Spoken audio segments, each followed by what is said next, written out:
there's always going to be people when you make something that's somewhat controversial that are just flat out not going to like what you're doing. Right. And we didn't make the movie for them. I think The Rise of Skywalker, it doesn't answer anything. It's provocative, it asks questions, and it could mean a lot of different things. Isn't really the approach that we have. We don't sit down and start isolating a list of characters and then build stories around those. We really are starting with the stories themselves, and then if some of those characters might come in to what it is we want to do or say, we'll consider it then, but that's not part of the strategy now. When Disney bought Lucasfilm in 2012, they were buying something closer to a religion. Generations of fans built their childhoods, friendships, even careers around those movies. It was sort of a sacred trust, and Disney, to their credit, actually recognized that. So they handed the keys to Kathleen Kennedy, a woman who, on paper, looked like the ultimate steward, Spielberg's producing partner, a fixture of Hollywood hits from E.T. to Jurassic Park. It made sense if you didn't think too hard. After all, producing is producing, right? Hire directors, cut checks, make magic. But if you looked closer, there was a quiet difference. Spielberg's sets were dictatorships, and he was the dictator. Kennedy was good at facilitating someone else's vision, not creating one herself. Now, she wasn't playing second in command anymore. She was being asked to be George Lucas, to set the course, define the philosophy, guard the mythology. And almost immediately, things started cracking. At some point, Kennedy became a cautionary tale in real time. But this isn't a video about incompetence. Incompetence is common. It's practically a prerequisite in modern corporate Hollywood.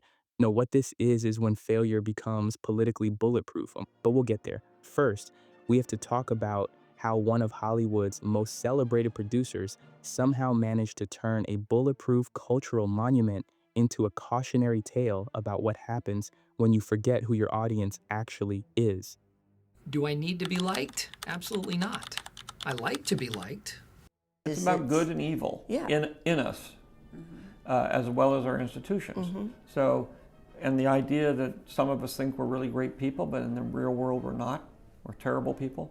Or you can make bad choices. Well, you make bad choices, but you run your life in a very selfish way, and you think you're doing good when you're actually not. Michael Arndt, the Oscar-winning screenwriter, was the first poor soul that got tossed through the grinder. He spent nearly a year developing the script for The Force Awakens. Then, like a bad sitcom character who realizes they're in the wrong apartment, Kennedy dumped him and handed the script to Abrams and Lawrence Kasdan. No real public explanation. But hey, it's Hollywood. Writers get replaced all the time, right? Except then, Gareth Edwards, director of Rogue One, got effectively body snatched during post-production. Kennedy brought in Tony Gilroy to reshoot about 40 to 60% of the movie. And Gilroy later admitted he has never been particularly interested in Star Wars. I was actually, in fact, that was my superpower. I don't like I just never been interested in Star Wars ever. So I had no reverence for it whatsoever. Then came the Josh Trank debacle. Trank was a hot young thing after Chronicle, so Lucasfilm handed him the Boba Fett movie until his Fantastic Four imploded in spectacular fashion, allegations of unprofessionalism on set, and Disney yanked Trank before they even announced his project officially. Then the dominoes really started to fall. Phil Lord and Chris Miller, guys with a proven track record of making studio films actually funny, were deep into shooting Solo when Kennedy fired them too. The problem was, their version of Solo had too much humor, too much looseness, too much personality. Basically, they were making a movie, not a product. Kennedy replaced them with Ron Howard, who reshot most of the film at enormous cost. The end result was Solo racked up a production budget around $275 million, officially. And some estimates put the real cost closer to $300 to $400 million after marketing. It scraped in $393 million worldwide. In industry math, that's a loss of around $80 to $100 million once you factor in all expenses. And still, the company line from Kennedy's camp was that audiences were just tired. Star Wars fatigue, they called it.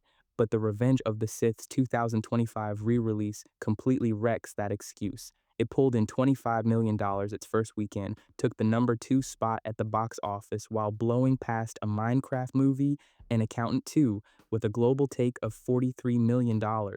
Turns out people aren't tired of Star Wars, they're just tired of the garbage Disney's been shoveling. Kennedy ran Lucasfilm like a political campaign. Conform, toe the line, hit the bullet points. Directors were expected to fit into whatever half-formed strategy Kennedy had scribbled down that morning after reading a market research report. Which leads us to the biggest mess of all, the sequel trilogy. Somehow Palpatine returned. If the original Star Wars trilogy was lightning in a bottle, created under grueling conditions by madmen who didn't always know if it would work, the sequels were like trying to manufacture lightning using a corporate PowerPoint. Abrams set up mysteries in The Force Awakens with absolutely no answers prepared. He passed the baton to Rian Johnson, who decided mid-race to hurl the baton into the audience. Then Abrams came limping back for The Rise of Skywalker, tried to stitch together a narrative from two films that hated each other. Imagine Marvel trying to pull off Endgame without knowing who Thanos was supposed to be until Infinity War. That's what happened here. They assumed the brand could survive on vibes alone. It couldn't. Hollywood noticed, directors noticed. Colin Trevorrow was hired for Episode 9, wrote an entire draft, even had concept art made, before being tossed aside because his script didn't fit the new panic-driven vision. David Benioff and D.B. Weiss, fresh off the Game of Thrones finale, where fans were already sharpening their pitchforks, signed a trilogy deal and ghosted Lucasfilm within a year. Patty Jenkins' Rogue Squadron movie was canceled. Rian Johnson's promised trilogy is still technically alive in press releases, but it's been 6 years, and Johnson is now 2 Knives Out movies deep, and no serious observer thinks it's happening.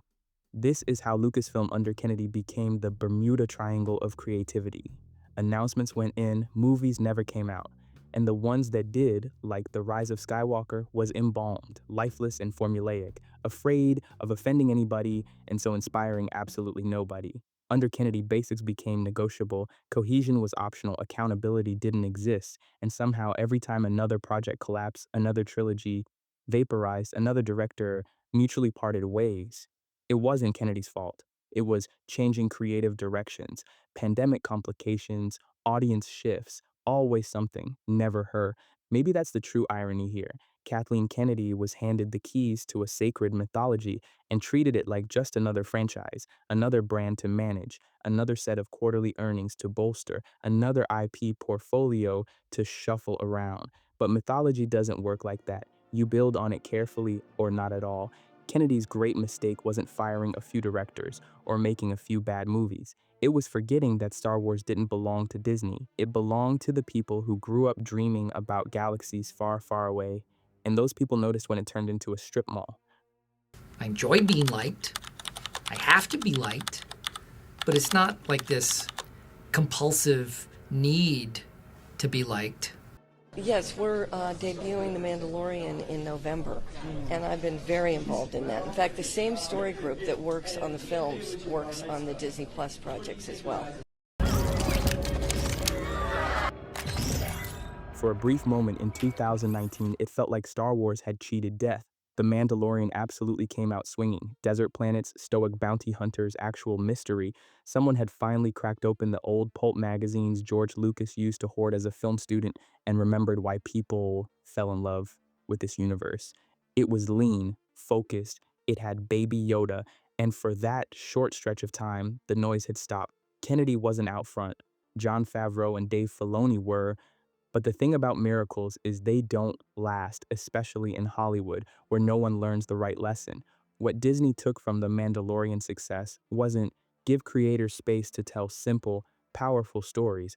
They just interpreted it the way a corporation always does when it stumbles backward into success. People want more. Give them more. And so began the content flood, a busted fire hydrant spraying half-baked lore and hollow spin-offs into every corner of the franchise. The result was a brand that once defined blockbuster storytelling reduced to streaming filler. Star Wars became a Netflix thumbnail. The Book of Boba Fett is probably the most chilling example of this decline. A character who, for 4 decades, managed to maintain mystique with 6 lines of dialogue and a jetpack. Under Kennedy's oversight, Boba's edge was sanded down to the point of parody. He goes from feared mercenary to a guy who spends entire episodes debating zoning laws in Mos Espa and giving motivational talks to street gang teens who look like they raided a cyberpunk cosplay convention. The writing was so unsure of itself that the show literally punted its protagonist halfway through and became The Mandalorian Season 2.5. But that lack of confidence is the thread, isn't it? That's what ties these projects together. Obi-Wan had the most bankable nostalgia bait of them all. Ewan McGregor, Hayden Christensen, The Return of Vader. You could have handed this to a halfway decent screenwriter, let them build a cat and mouse thriller, maybe explore Obi-Wan's PTSD, and you'd have had something special. But we got 6 hours of tonal confusion and visual flatness. What happened there was bad creative instincts, and those instincts all trace back to the same place: Kennedy's chronic misunderstanding of what/who Star Wars is for. See, Lucas understood the power of myth. He knew Star Wars was never about realism, but moral clarity. It was fairy tales with laser swords. What Kennedy's Lucasfilm gives us is moral relativism. The Acolyte is supposedly in the High Republic era, a timeline most fans couldn't place on a map. The show tries to be deep but lands somewhere between CW drama and freshman philosophy seminar. It made lightsaber duels boring and tries so hard to be profound. According to Nielsen ratings, The Mandalorian Season 2 had 1.34 billion minutes streamed, but by the time The Book of Boba Fett aired, interest had dropped off sharply. Obi-Wan saw initial spikes due to hype, but cratered by Episode 4, and The Acolyte was barely a blip compared to the competition, and eventually ended up getting canceled. It was a failure, but also a warning sign, one Disney's boardrooms probably noticed but didn't address. And of course, Kennedy kept announcing things: Lando, Rangers of the New Republic, that Rian Johnson trilogy that's been still happening since Obama was in office. And even after all this, Kennedy's answer is to resurrect Rey. Not tweak, not reimagine, not build something new, just dig up the sequel trilogy's most divisive figure and bet the future on her, who went from scavenger to all-powerful Jedi without ever losing a fight, is getting another film, because nothing says, "We hear your feedback," like giving audiences exactly what they walked away from. Of course, there's no guarantee it's even going to happen, but Rey isn't back because fans demanded it. She's back because she checks the right boxes, because she fits a studio narrative that no longer values heroism, only branding. And branding is all this has become. Back in 2015, Star Wars toys made over $700 million globally. By 2022, that number had supposedly dropped significantly. Not because kids just somehow stopped liking Star Wars, because they stopped recognizing it. The iconography has changed, the meaning has eroded. Even Lego sets, a bellwether for franchise strength, have pivoted away from sequel-era ships because they just don't sell like they used to.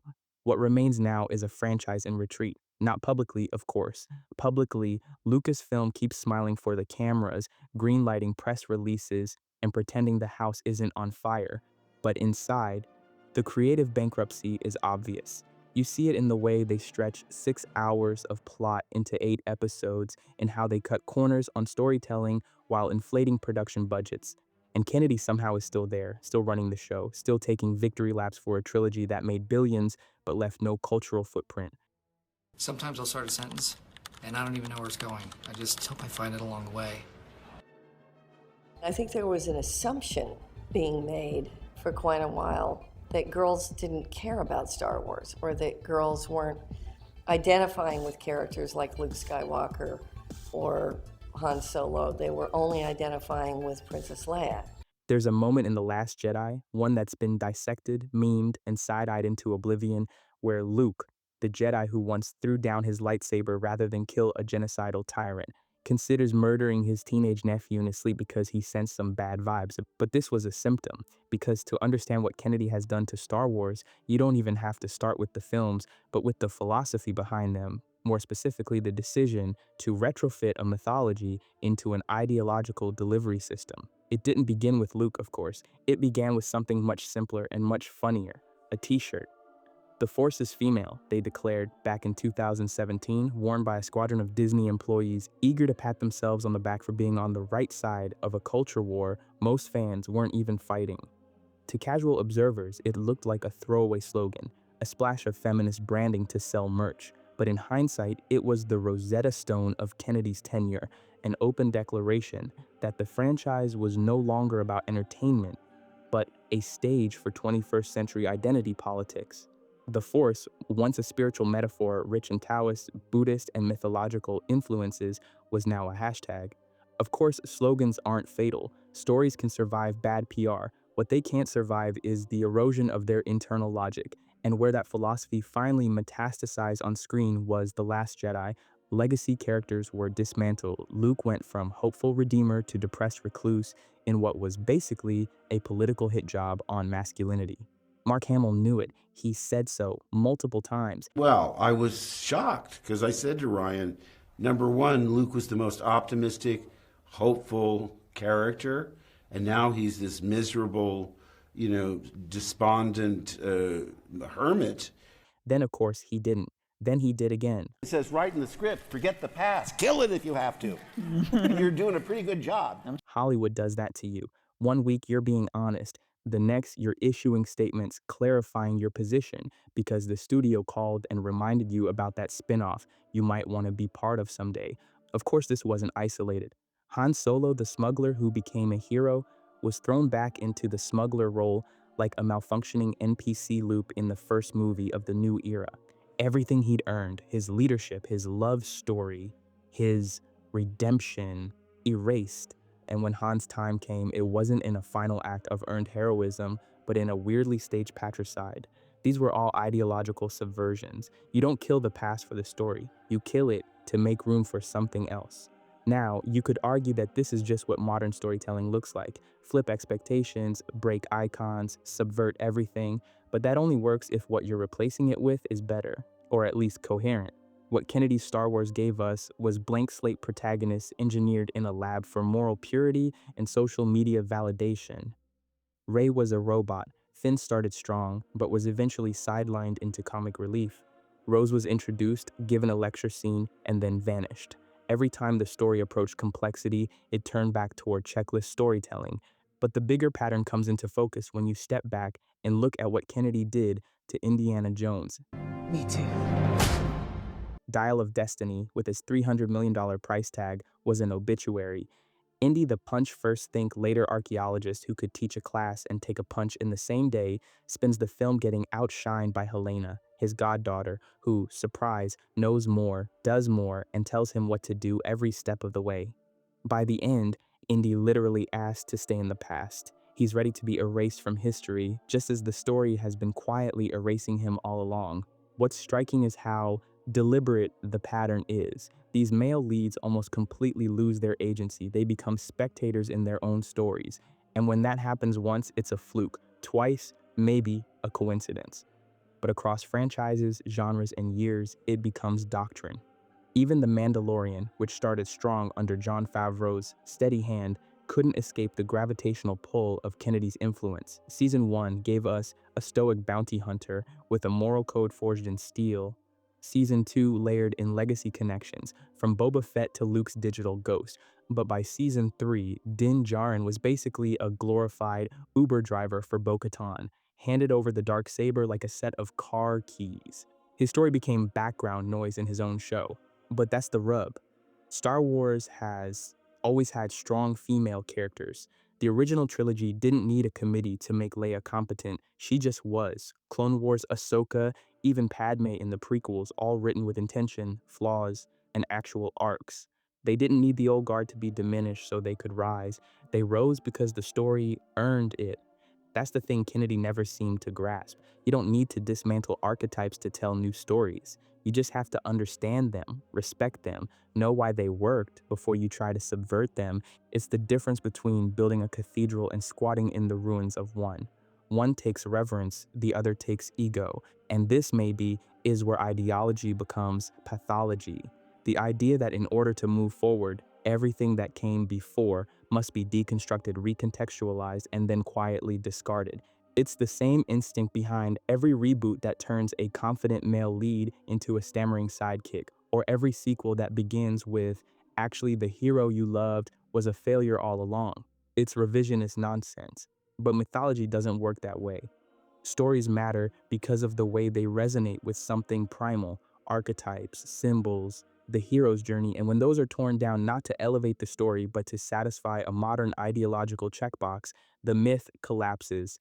And maybe that's the real tragedy here. Not that Kennedy made bad films, plenty of people have done that, but that she seemed to misunderstand the core of the story she inherited, the plot points and the spiritual architecture, the human stuff, hope, failure, redemption, the same things her characters now skip over in pursuit of immediate, unearned significance. So yes, the Force is female now, but under Kennedy's stewardship, it's also extremely shallow, ridiculously sanitized, and oddly condescending.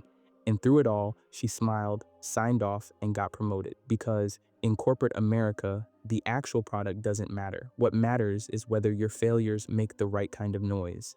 Kennedy failed loudly, fashionably, and with just enough buzzwords to keep the suits confused and the critics divided, which is how we got here. A billion-dollar brand reduced to a DisneyPlus thumbnail. Kennedy will leave behind a galaxy in complete apathy, a vacuum of passion. And honestly, if that's not the most damning thing you can say about a supposed storyteller, what is?